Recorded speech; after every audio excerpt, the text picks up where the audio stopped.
sometimes you got to have those tough conversations. Sometimes you gotta say it like it is. Tell them how you feel. Say what's on your heart. Say what's on your chest, mind, soul, and spirit. You gotta say it. Oh, you gotta say it. And I had to do one of the most painful things I think I ever had to do as an adult today. I had to, well, if you don't know, in which some of you don't know because you're new to me, but I have been a child of I have been a victim of being a child. Let me slow down. Of being a black sheep. And with that being the black sheep, as I was coming up, that comes with a lot of envious, neglect, favoritism. It comes with a lot of depression, agony, bullying, violence, temperament, all that. And as I was coming up, I guess I gained, I know I gained all those negative traits because I witnessed my mom get abused for years since I was a little girl, little girl before I hit the age of 5. And at that time, that's that learning stage. So that's one thing I can say I was at my learning stage. And in my first couple years of my learning stage, I witnessed my dad beat the crap out my mom with a brown chair into a corner in her sewing room. In her sewing room. And that was at less than the age of 5. Once I was like 3. So with that being said, I witnessed that. So that left a lot of thoughts in my mind. It left the fact in my mind that my dad is an abusive man, but I'm just like him.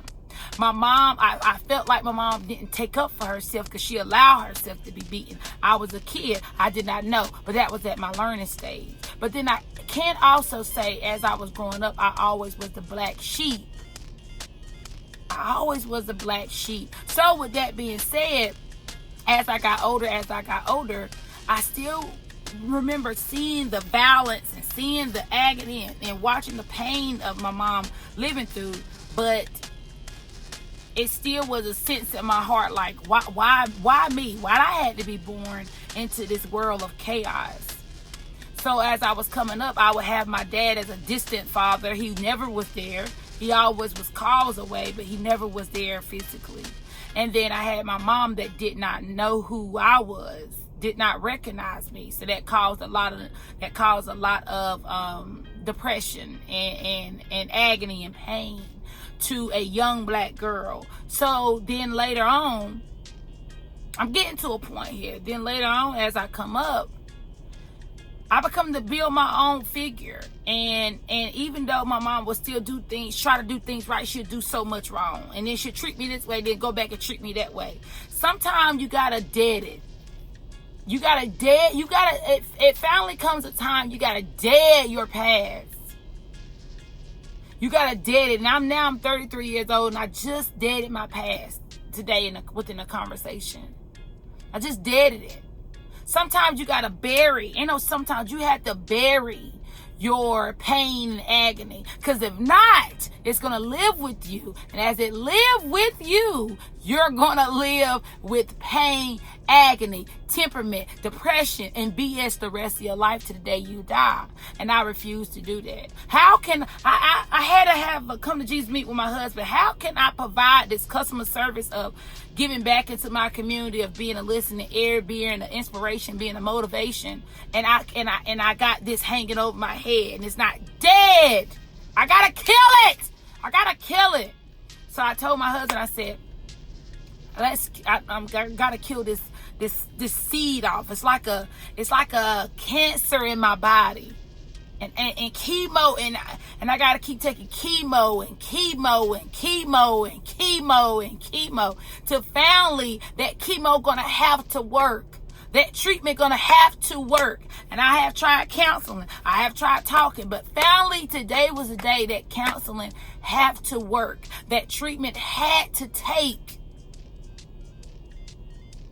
So I made that phone call, told my mom, and I told my dad, I don't like the way you treat me. I don't like the way your BS becomes my BS, because when you are not right, you don't treat me right. I had to finally say that today.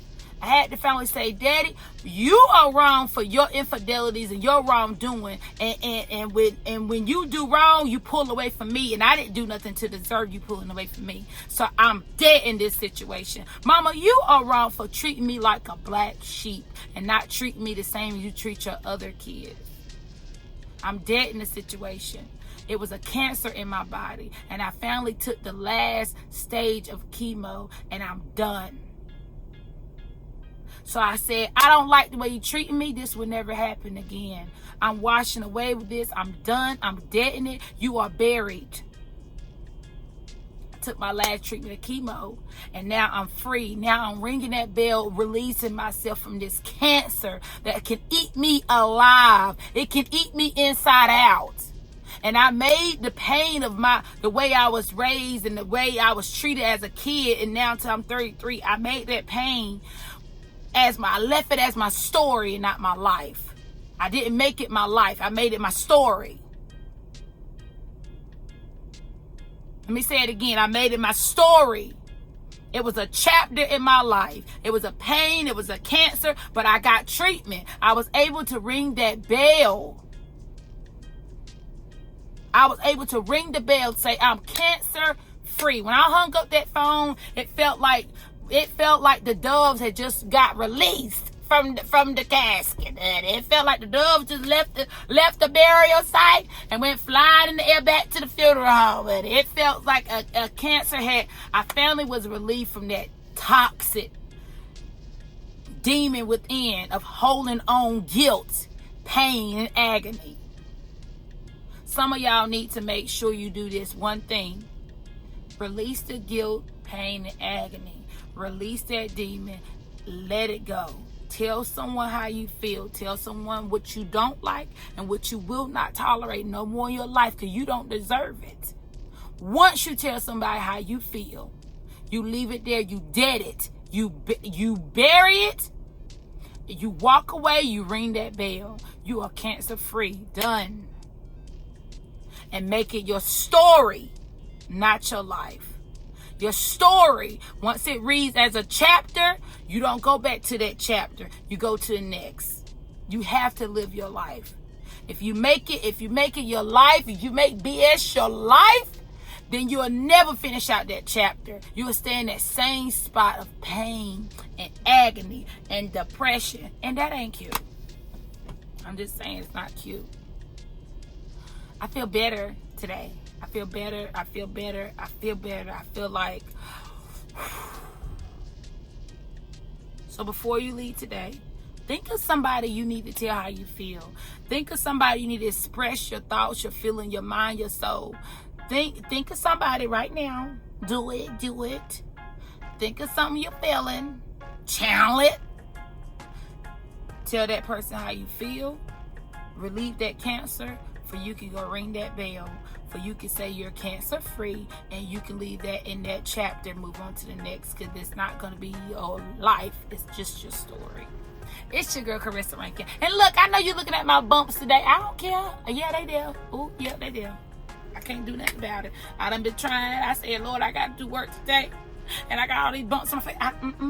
I will not let the devil tap this video with them bumps on my face. Yes, I'm wearing them proudly.